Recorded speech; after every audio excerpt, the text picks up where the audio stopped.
అందరికీ నమస్కారం. అందరికీ ఆలయ వాస్తు టెంపుల్ ఆర్కిటెక్చర్ ఫర్ ఆల్ అనే యూట్యూబ్ ఛానల్కు స్వాగతం, సుస్వాగతం. I am doctor G Surendra, స్థపతి అండ్ ఆర్ట్ హిస్టోరియన్. ప్రతి నెల ఆలయ విజ్ఞానం, ఆలయాల నిర్మాణం, భారతదేశంలో పేరొందిన వివిధ స్థపతుల సలహాలు, సూచనలు, ఇలాంటి విషయాలతో ప్రతి నెల ఒక వీడియోను మీ ముందు ఉంచడం జరుగుతుంది. కాబట్టి మీరు ఈ వీడియోను సబ్స్క్రైబ్ చేసి షేర్ చేస్తారని కోరుచున్నాను. Dear scholars, Shilpins and friends, today I am going to talk about some important texts of Shilpa Shastras in India. In this topic, first I am going to touch upon the evaluation and classification of Shilpa Shastras from Vedic period to medieval period.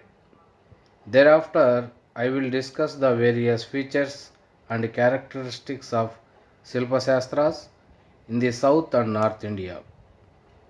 We will round up this lecture session by discussing the importance, theory and practice based on Shilpa Shastra text.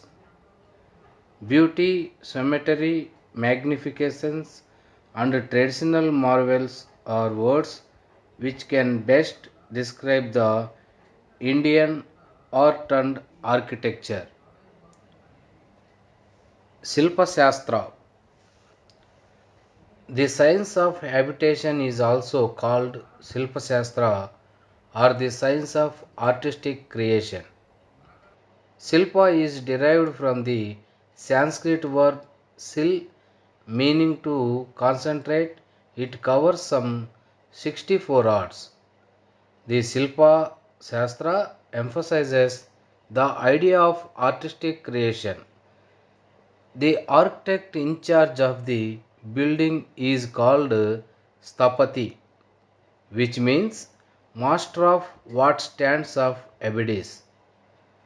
Vastu Shastra can be considered to be an applied science approach that evolved continuously over a period of at least 2500 years, producing a large number of texts. Some of the great sages, originators, teachers and preachers. Types of ancient traditional texts. Sulva Sutras. These are the rules and principles of constructions of Vedic altars. Next, Vastu Shastra, the science of architecture. Shilpa Shastra, the science of sculpture. Chitra Shastra, the science of paintings or drawing. Alankara Shastra, for example, Vasayana Kama Sutra. Vedangas, Shilpa Veda. Puranas, Agni Purana, Garuda Purana, Matsya Purana, Bhavishya Purana, Vishnu Dharmotara Purana. And last one, Agama. Agamas, some of the Agamas deal with very technical matters. The Kamika Agama has 60 chapters out of a total of 75 to architecture and sculpture. The Amsumad Veda of Kasyapa Agama, an architecture and about the largest size to the Mansara. The Amsum Veda deals much more elaborately with sculptural objects in 39 chapters in place of some 20 chapters of the Mansara. The next Agama, Suprabheda Agama, Vaikanasa Agama, These agmas are also discussed the architecture features and the making of images, that is sculptures. The another text, the Sukraniti, deals with both architectural and sculptural objects, fortified towns of temples and buildings, repair of broken images, for instance, is an important matter in sculpture. భారతీయ వాస్తు శిల్పములకు ఆగమములే మూలములు. ఇందులో శాస్త్రీయ చర్చ గలదు. ప్రతి ఆగమములోని క్రియాపాదమునందు ఆలయ నిర్మాణ, మూర్తి రచన, ప్రతిష్టాతంత్ర, గృహ నిర్మాణ, వాస్తు పూజ శిల్ప విశేషములు గలవు.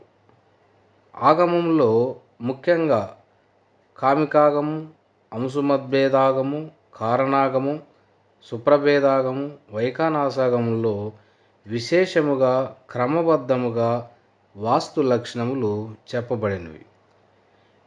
ఈ ఆగములే కాకుండా ప్రత్యేకముగా వాస్తు లక్షణములను వివరించు శాస్త్రములు మయమత, మానసార, కాశ్యప శిల్ప, అగస్త్య సకలాధికార, విశ్వకర్మీయ, సనత్కుమార వాస్తు, విశ్వామిత్ర సంహిత ఆయాది లక్షణ, మనుషాలయ చంద్రిక, వాస్తు విధాన, తంత్ర సముచ్చయ, ప్రయోగ మంజరి, షట్పాంచాసిక, వాస్తు విద్య, శిల్పరత్న, శిల్ప మండన, అభిలషితార్థ చింతామణి, సమరాంగన సూత్రధార, అపరాజిత పృచ్ఛ, వాస్తు రత్నావళి, ప్రతిమా లక్షణ, రూపమండన, వాస్తు మండన, ఈశాన గురుదేవ పద్ధతి, గార్గ్య సంహిత, నారద సంహిత మొదలగు ఎన్నో గ్రంథములు ఈ సకల వాస్తు ఆలయ విశేషములను తెలుపుచున్నవి. వీటిలో ముఖ్యమైన వాటి గురించి మనం తెలుసుకుందాం. మానసార గ్రంథం క్రీస్తు శకం 5వ శతాబ్దంలో 5వ శతాబ్దంలో వెలిసినదని, ఇది 1914లో పబ్లిష్ అయ్యి వెలుగులోకి వచ్చింది. దీని తర్వాత విష్ణు ధర్మోత్తర,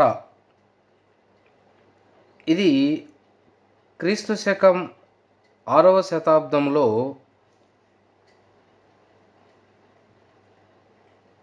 వెలుగులోకి వచ్చినట్లు తెలుస్తున్నది. దీని తర్వాత సమరాంగన సూత్రధార, ఈ గ్రంథము క్రీస్తు శకం 10వ శతాబ్దంలో వెలిసినట్లు ఆధారాలున్నవి. దీని తర్వాత గ్రంథం మయమతం, ఇది 11వ శతాబ్దంలో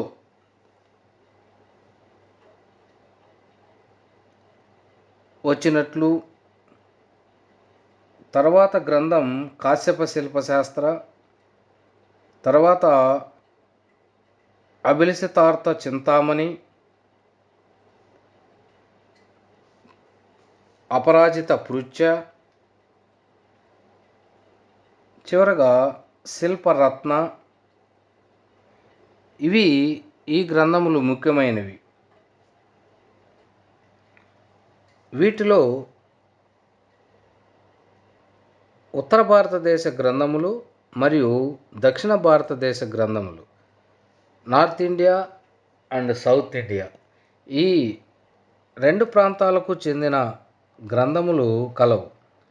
అయితే ఆలయాలను నాగర, వేసర, ద్రావిడ 3 రకాలుగా భౌగోళిక లక్షణాలను బట్టి, అలాగే ఆలయ ఆకారాలను బట్టి విభజించడం జరుగుతుంది. ఉత్తర భారతదేశ గ్రంథంలో ముఖ్యంగా రూపమండనం, దేవతామూర్తి ప్రకరణం, విష్ణు ధర్మోత్తర పురాణ, బృహత్ సంహిత ఆఫ్ వరాహ మిహిర. దీంతో పాటు నారద శిల్పశాస్త్ర, సమరాంగణ సూత్రధార, విష్ణు ధర్మోత్తర ఈ గ్రంథములన్నీ ఉత్తర భారతదేశంలో ప్రఖ్యాతి చెందినవిగా, అలాగే మయమతము, మానసారం, శిల్పరత్న, కాశ్యప శిల్పశాస్త్రం ఇవన్నీ దక్షిణ భారతదేశ వాస్తును అనుసరించి, ఈ గ్రంథములను అనుసరించి దక్షిణ భారతదేశ ఆలయములు ఉన్నట్లు మనకు తెలుస్తున్నవి. మొత్తం ఈ గ్రంథములన్నింటినీ పరిశీలించిన తర్వాత ఒక్కొక్క గ్రంథం ప్రస్తుత శిల్పులకు, స్థపతులకు, దేవాలయ నిర్మాణకర్తలకు చాలా ఉపయోగపడి వీటిలో ఉన్న లక్షణాలను మనం గ్రహించి ఏ విధముగా ఏ ఆలయములు, ఎటువంటి ఆలయములు ఏ శిల్పశాస్త్ర గ్రంథంను ఆధారంగా చేసుకొని నిర్మించారు అని తెలుసుకుంటూ ఈ గ్రంథముల్లోని లక్షణములను బట్టి, వివిధ కొలతలను బట్టి మనము ఆధారపడి దేవాలయ నిర్మాణం చేయవలెను. మొదటగా క్రీస్తు శకం 5వ శతాబ్దం నాటి మానసార వాస్తు శాస్త్రమును గమనిస్తే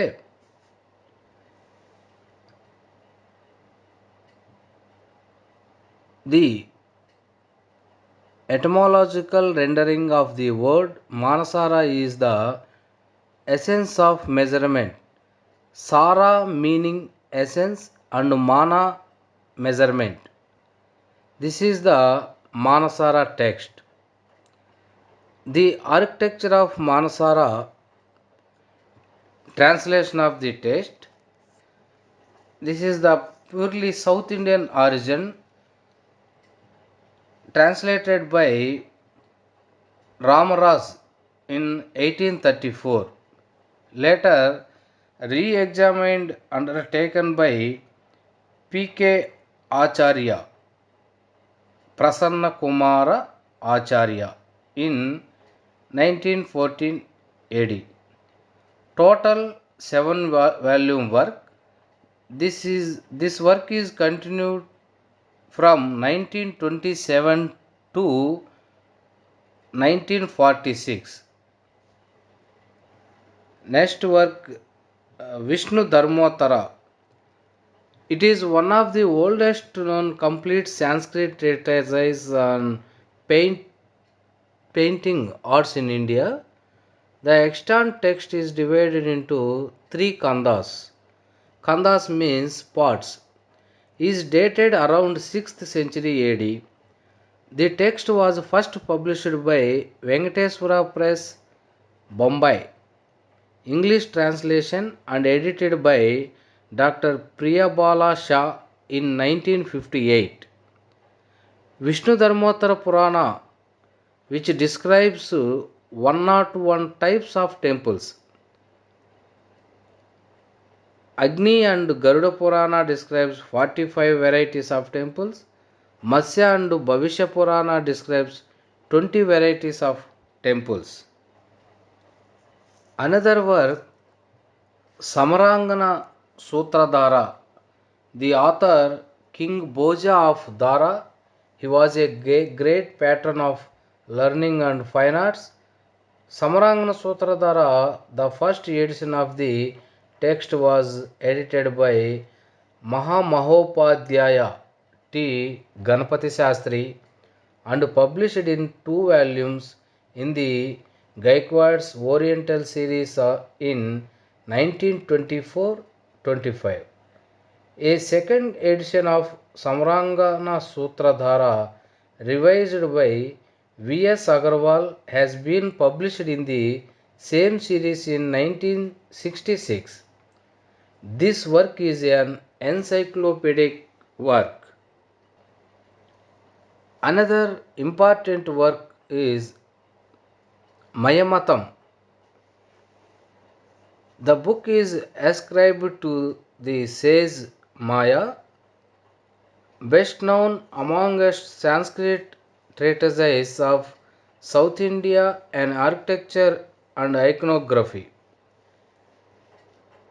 This is belongs to 11th century, is edited by the Mahamahopadhyaya T. Ganapati Shastri and published in 1919. It is an authoritative work on the subject of Indian architecture. The book contains 34 chapters and deals with houses, mandapa, gopura, lingapita, etc. After Maimata, next another important Silpa Shastra, Kasyapa Silpa Shastra. This text has been attributed to the sage Kasyapa and contains 88 patalas or chapters in its printed edition published in the Anandasrama Sanskrit series in 1926. The Kasyapa Silpashastra belongs to the Agama tradition of the south, and as it appears from the colophon of the text, it is particularly associated with the Amsamad Veda Agama. The text treats of architecture in the first 45 and the last two chapters, and the laws of image making in the remaining chapters. Kasyapa Silpashastra printed in the Grantha script for its better preservation and less corrupt text. Next work, Abhilasitartha Chintamani or Manasollasa, the boon stone of all desirable knowledge, otherwise called the Manasollasa, is a work of encyclopedic character. Its authorship has been attributed to the Western Chalukya king Someswara circa 1127.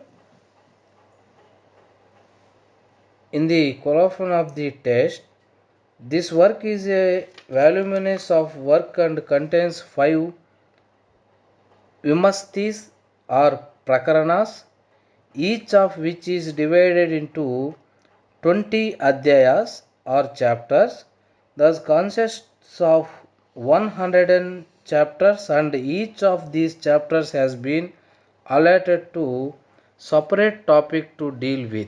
The third part deals with architecture, painting, iconography, and various pleasures of domestic life. An earlier edition of the text entitled as Abhilasatartha Sintamani. This was edited by R. Shyamashastri and published from Mysore in 1926. Shastri prepared his text with the help of two manuscripts, one belonging to the Tanjore Palace Library and the other to the Deccan College Library, which was later shifted to the Bhandarkar Oriented Research Institute.